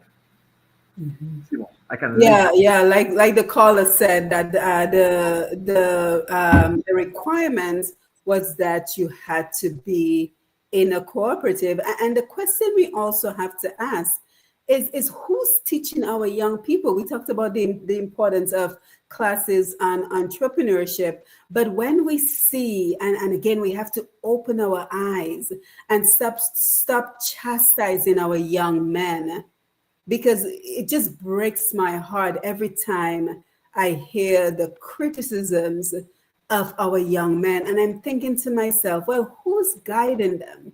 Yes, we know a lot of our young men are growing up in households with single moms, and we all know that as much as we can love our young men as mothers, it takes a man to raise a boy into a man. So even if his dad is not available, where are the male role models? And for those who are interested in music, why are we shunning them? Why are we putting them down instead of, I mean, that was a light bulb moment for me, because the last band I saw come on to play before we started the show was Triple K. And I started thinking, wow, I've been watching this TV Village Creole since a Monday, and I've just seen, boy, young man after young man after young man after young man. And I'm thinking to myself, well, who is bringing them together to say, hey, yes, you have your own vibe. Yes, you have your own rhythm, your own style. But how can we, I like the word compound interest, right? So not just the dollar today, but how can you put a dollar into something that we can build and create structure? But then that comes down to trust. So let me make another note. We have to talk about trust Yes. on the next program. So yes, Kathy, go ahead. Yes, I like you bringing trust and transparency and communication, as I mentioned. It's just totally, totally, totally important. Which brings me to what we say about you asking the question about why. There are such deep-rooted issues behind collaboration versus competition. Lester spoke about it with regards, brought it started with the terms of the cultural mindset. Then we have also the financial aspect, the lack of skills. And Terry mentioned, when Lester mentioned about the number of young men, and also you, Simon, brought up about young men, we so many involved in that aspect in terms of the music, and not many of them so visible on the forefront, which Terry answered to. A lot of it comes down to gender socialization. It's just so strange. I don't believe in coincidence. I totally believe in synchronicity. My daughter is doing a paper right now on gender socialization. And it is strange to see, if we go into the classrooms, if we listen to our children, or adults talk to our children, we don't make our boys play with dolls, but we want them to be perfect fathers. We want them to know how to hold a baby. We don't make them wear pink because pink is for girls, it make them feminine. Well, guess what? Carl Jung taught us that we all have a feminine part of our personalities. But when men hear feminine, they tend to coach away from that, because they figure because again of our homophobic mindset, we think that is what we're talking to, as opposed to a nurturing aspect. And that may be also contributing to the part where, well, when we're growing up, Simon, the girls have to be home before 6 o'clock, but the boys can stay outside, still play hoops away. So all of that, also in how we the children and condition in what subjects we girls do. Girls are seen and not heard, but boys can be as loud as anything else. So a lot of our socialization and our conditioning in terms of how we condition our boys versus our girls come back. It shows in that. It shows in CXC, where, oh, my child did 12 courses, past 12 subjects, and then they go to college and they only need 4 core subjects to pass and to go 2 subjects at college. Really? So it's really, really deep rooted into where we have to choose what aspect of our society, what aspect of this that we're going to deal with. And it all boils down to collaboration, as we say, the government and to the different aspects of the stakeholders in the industry, in the sector, social work, government, non-profit, to come together and create a committee, some kind of committee to focus and to go forward with that. One of the things I'm focusing on is on men.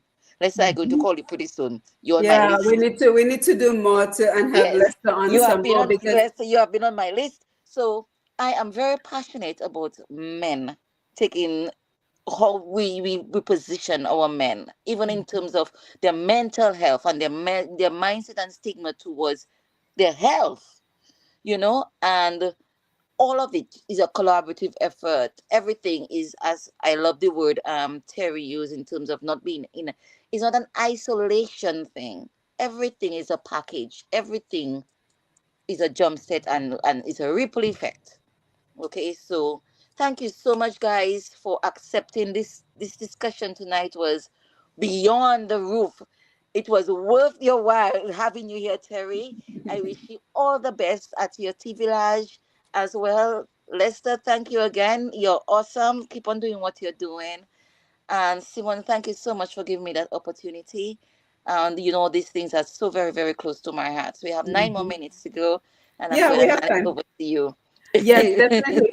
But speaking of collaboration, Lester, have you heard of Dr. Kevin Laura and the Manhood series? You're muted. Wait, you're muted, Lester. Hold on, let's see if I can unmute him. Hold on, you're muted. I heard of Kevin Lura. This Okay. other guy, I don't remember. I don't know, his name is not stick. I don't know if it was the same guy, but we had a really good interaction, engagement that you with this gentleman. It was tremendous. Yes, you Yes. need to be a part of that program Yes. because he's doing some. Yes.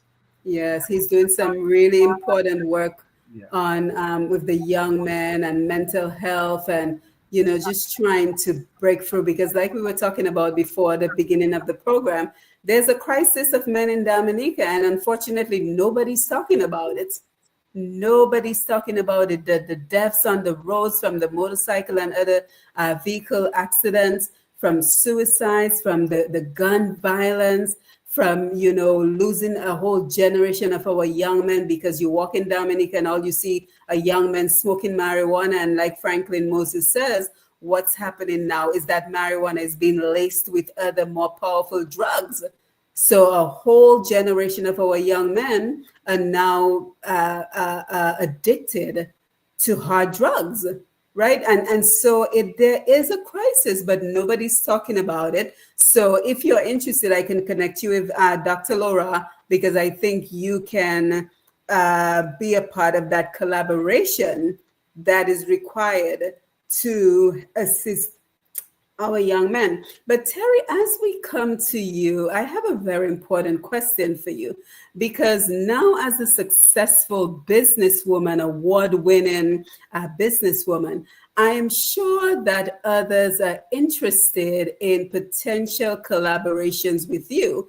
And one of the important things I think we need to touch on before we leave tonight is what collaboration is not. Because I get the sense that we have folks out there that believe that collaboration is you, Terry, having spent years upon years learning, sacrificing, toiling, experimenting, and here you are. You're on the rise and you're doing well. And I get the sense that there's some folks who want to just come in and just have you laid out for them and said, here is everything I've learned, so you can do it now overnight. So kind of just talk to us and touch on what collaboration is not, so that people know that when you come to the table, you actually have to bring something to the table. You can't simply come with your empty open arms and say, hey, Terry, just give me everything. And instead of taking the 5 years you took to figure this all out, I'm just going to do it overnight so I can be a success. So let's touch on that before we wind down. Yeah. I think even if you handed somebody a template, it would still be difficult, you know. It would still be, they'd still have their own challenges and everything. Um, I'm really happy. Like I'm always talking to small business owners. Like I'm literally like an informal directory. Like people are always calling me, okay, I know you're gonna know this. So I'm just gonna ask you. I have those kind of messages on my phone like daily. Um, I like to be a resource person. I like to know because like as I actually got an award of, like I think this year, and it was a Trailblazer award. And Sharon from Dexia said, well, and then I was going through some challenges, and she said, well, as a trailblazer, you're the first one hitting against those challenges, right? So there's no one you can call maybe to, you have to figure it out and then open that door for others. And I was like, well, yeah, that's like kind of the point, right? That's the point of doing a lot of this work, is not to just go through the door and close the door behind me. I really want to bring people along.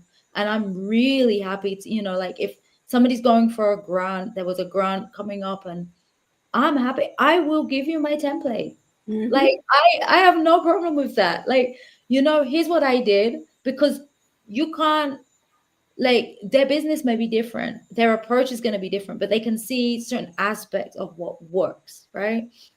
So I'm very happy to share a lot of my time and resources to help other business owners.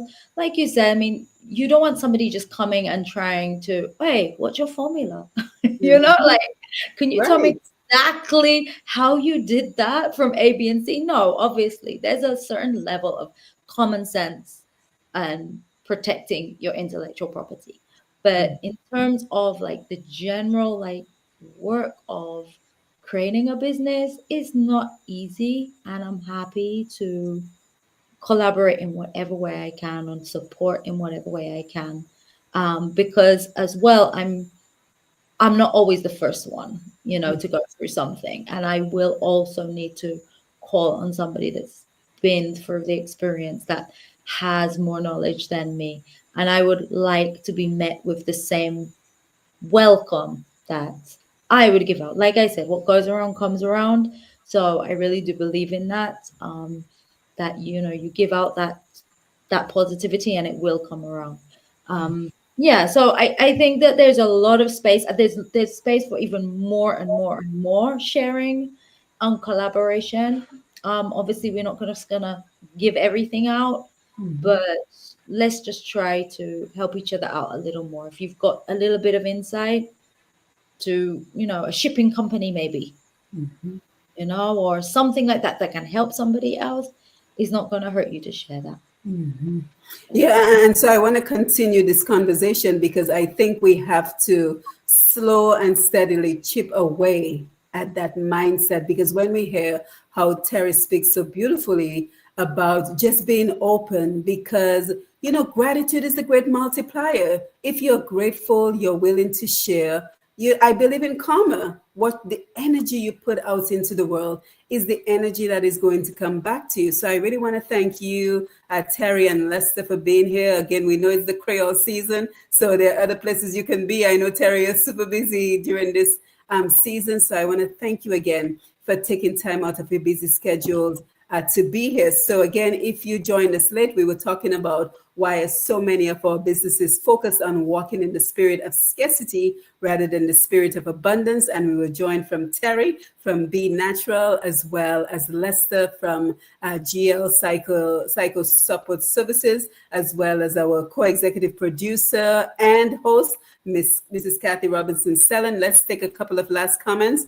Muriel says, this is a very interesting discussion. And Sharon, thank you so much for all your contribution this evening. She says, many of our young people try to do things in their own and break. They figured their ancestors worked the hard way. They want easy money. Oh, Sharon, I truly hope that is not the case. And that is just a small portion of people that think that way. But as always, we are grateful to be on this journey with you, and we continue to harness the power of technology, international radio, social media, and podcasts to leverage the skills and expertise of our Dominican and Caribbean people and friends of the Caribbean around the world to build the capacity needed for the sustainable development of Dominica, the Caribbean region, and our Dominican diaspora all over the world. And Kathy said it best, those strategic alliances. So when we connect Lester to Dr. Kevin Laura, that is what a strategic alliance is, because we connect the people who are involved in the same fields, the same industries, so that we can have even better outcomes. And the question we always have to ask ourselves at the end of this program is, what role can we play? How can we get involved so that we too are no longer on the sideline of talking about what we ought to do to secure the future of Dominica, but what we can do? And so I invite you, if you are doing something that is benefiting Dominica, the Caribbean region, or the diaspora in any way, not that you're thinking about doing it, but you're actually doing it, I invite you to contact us. You can reach me at pushpast10@gmail.com. That is pushpast10@gmail.com. And I say it all the time. I give out my email and then I get text messages. So if you figured out who has my phone number, you can feel free to reach me via WhatsApp. But again, thank you to our listeners. Thank you to everyone who joined us on the Q95 FM pages on Facebook and YouTube, as well as Push Past 10. Again, thank you to our guest, Lambi. Thank you for being on the console. And so this is our final program before November 3rd. And so we want to wish you a happy Creole season. If you are like me and you're not in Dominica, it is live streaming on Facebook and YouTube. So make sure you just immerse yourself in our culture, because I also think that this is the time of the year where we re-energize ourselves to recognize who we truly are. It's not just about the siwa and the bouillon and the drinking. It should also be a time of reflection where we look at what our ancestors went through to secure our future. So use this as an opportunity to refresh and to rejuvenate your spirit for all the battles that you're facing right now. So again, thank you everyone for being here. And with that, we say good night, good evening, bonsoir, bonsoir, whatever language you speak, until we meet. Kathy, one more thing? Yes, just a quick thing. Quickly, Lambi has to Just go a quick home. It's thing. 10 o'clock. In terms of what we can do, we can be mentors. I remember the Yes. youth division had a mentorship program. I'm not sure if they still do that. And let me just shout out to the BPW or BPBW Women Group Oh, organization. Right now they are doing recognition of men. yes. So I want to call them out to keep on doing that. And as well as, how do you identify where to develop strategic alliances? You need to know your process, write out your process, and at each spot, who you need to help you in doing that. So Mhm. Lester mentioned when he hears synergies, he remembers me because my business is Olive Tree Synergies. So you can also send me a message at olivetreesynergies.llc@gmail.com. And we can all be here and help you out. So I just want to leave you for a quote. Terry said it best. Competition is not about trying to defeat others. It's about trying to be the best version of yourself. And Helen Keller told us as well, alone we can do so little.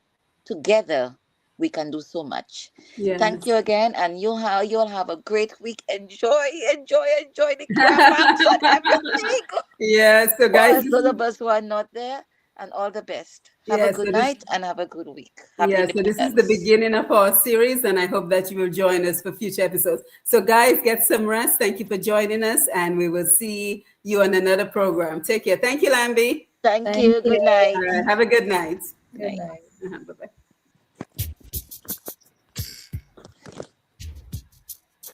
Roots Connections on Q, 8 p.m. to 10 p.m. every other Wednesday on Q95, the big station. Dominicans journeyed beyond our shores for decades in search of economic opportunities and educational advancement. Many are ready to give back to their cherished nature island.